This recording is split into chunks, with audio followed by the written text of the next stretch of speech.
Assalamualaikum warahmatullahi wabarakatuh. Selamat pagi dan salam sejahtera buat kita semua. Alhamdulillah kita bertemu kembali di semester 7 ini, ya di semester ganjil pada mata kuliah e-commerce, electronic commerce.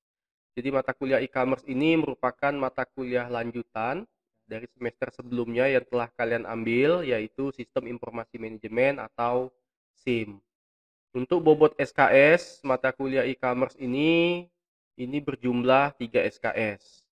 Nah, pada hari ini kita tidak langsung membahas mengenai bab pertama atau kita tidak langsung masuk ke pelajaran atau materi pertama, tetapi pada hari ini kita membahas terlebih dahulu atau menyepakati secara bersama tentang kontrak perkuliahan atau kontrak belajar selama satu semester ini.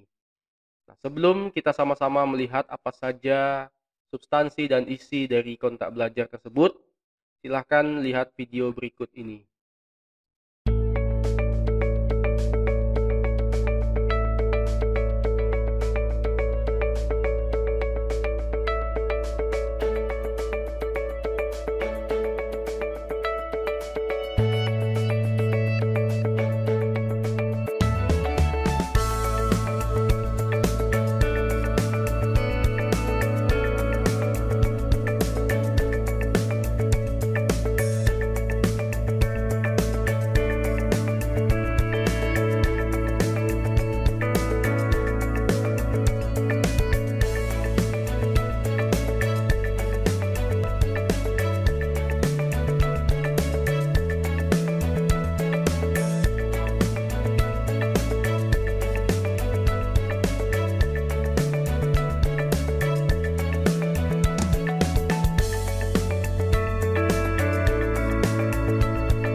Baik, kalian sudah melihat video kontrak belajar. Sekarang kita akan coba bahas satu-satu ya secara lebih lengkap, secara lebih detail mengenai kontrak perkuliahan atau kontrak belajar kita selama satu semester ini. Jadi mata kuliah e-commerce ini bobotnya 3 SKS, ada di semester 7. Untuk mengambil mata kuliah e-commerce ini lebih baik memang kalian setelah lulus ya, setelah lulus mata kuliah Sistem Informasi Manajemen atau SIM pada semester sebelumnya. Karena akan lebih mudah untuk memahami e-commerce setelah kalian telah mengambil mata kuliah Sistem Informasi Manajemen. Karena antara mata kuliah Sistem Informasi Manajemen dan e-commerce itu ada keterkaitan, sehingga nanti ketika kalian mempelajari mata kuliah e-commerce ini, kalian akan terbantu dengan pendalaman materi yang telah diambil di semester sebelumnya. Nah, untuk deskripsi mata kuliah ya, jadi mata kuliah ini didesain untuk memberikan pemahaman kepada mahasiswa mengenai praktek bisnis melalui e-commerce. E-commerce itu merupakan kepanjangan dari electronic commerce. Jadi perdagangan menggunakan atau melalui elektronik. Yang nanti kita akan lebih banyak membahas mengenai pemanfaatan perdagangan elektronik, khususnya menggunakan koneksi internasional atau international connection ya, atau internet global connection.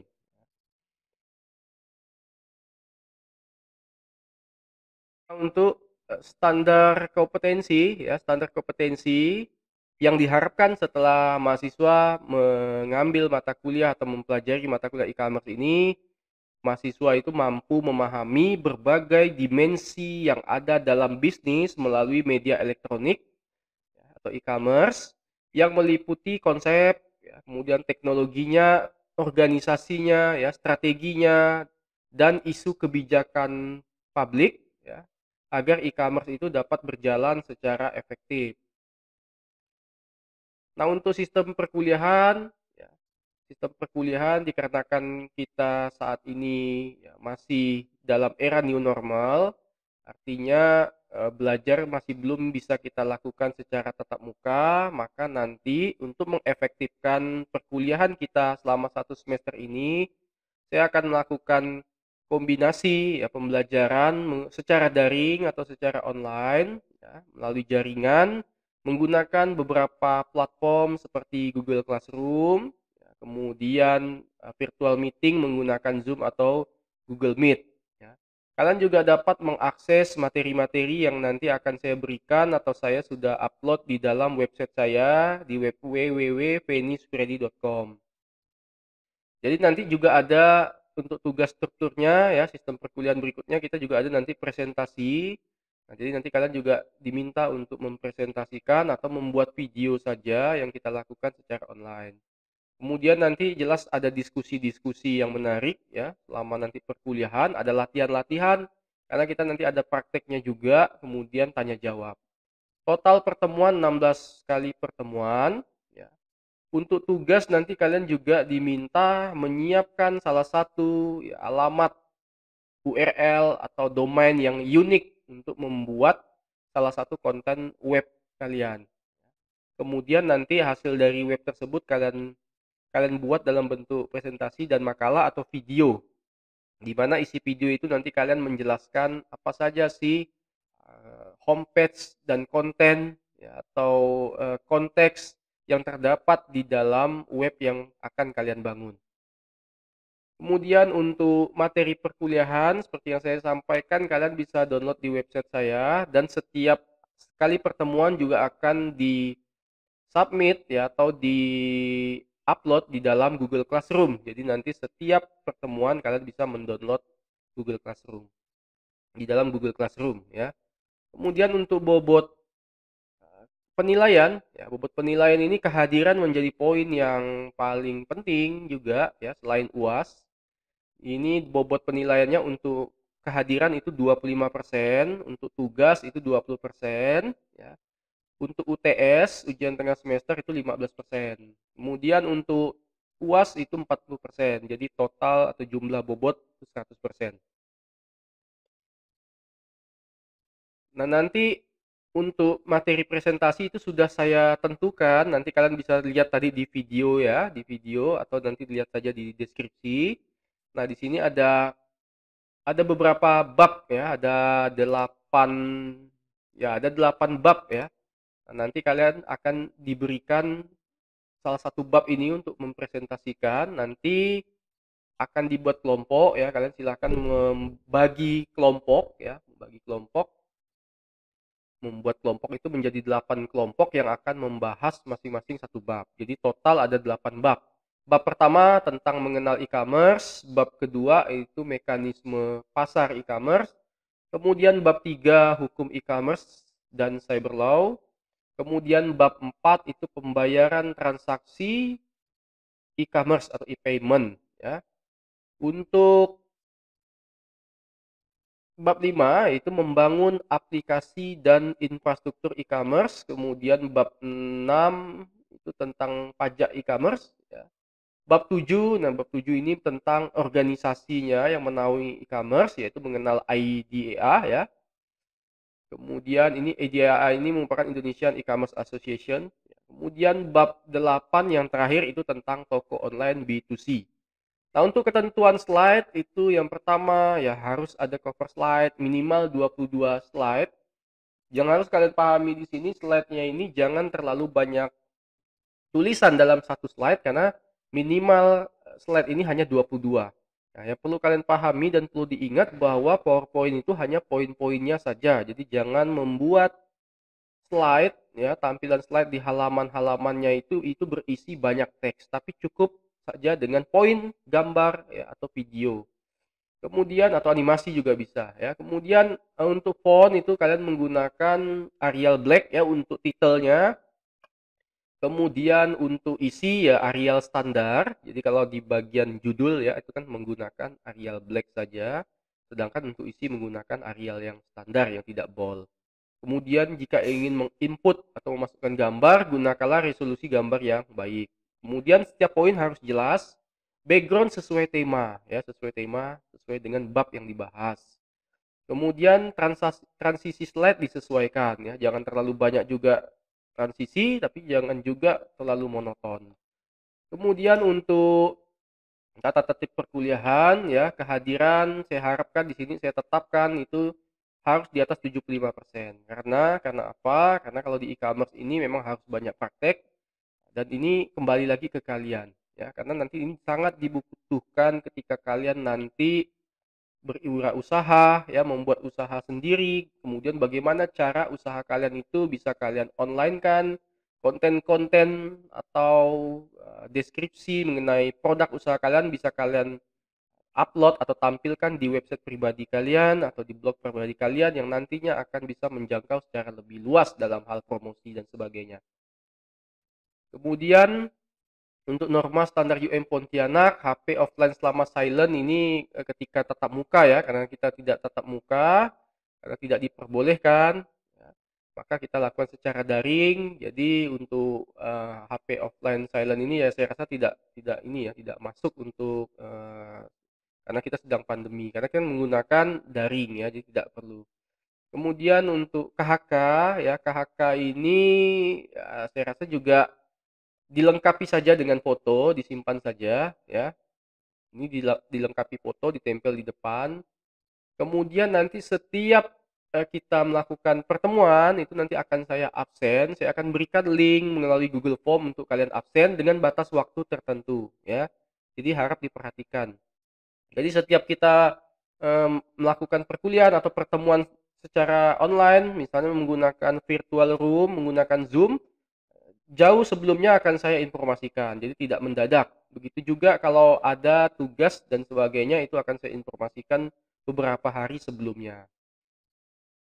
Ya, jadi untuk tugas nanti seperti biasa semuanya itu ya sama di semester-semester sebelumnya di-upload di dalam Google Classroom ya.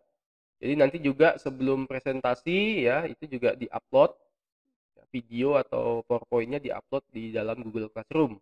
Itu juga jika menggunakan video. Nah, jika ada izin silahkan ya, bisa menghubungi saya ya, secara pribadi, melampirkan bukti surat yang resmi ya, surat izin resmi. Kemudian untuk komplain nilai 1 minggu. Nah, berbuat plagiat sanksi nilai E. Nah, ini tata tertib perkuliahan yang harus kita sepakati selama 1 semester ini ya.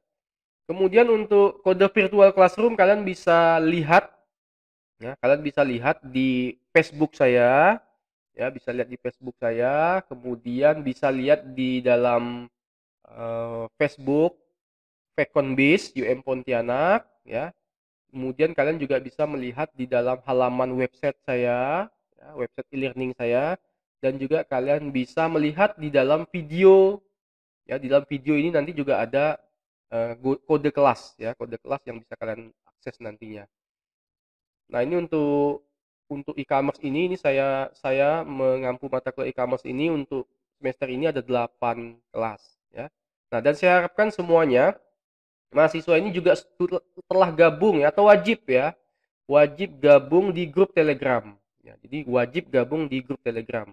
Jadi yang wajib yang kalian harus masuk itu di dalam platform itu yang pertama Google Classroom ya GC, kemudian di dalam grup Telegram ya, grup Telegramnya itu kalian tinggal scan barcode yang sudah disediakan atau kalian bisa membuka web browser dengan memasukkan alamat URL yang sudah saya tentukan ya.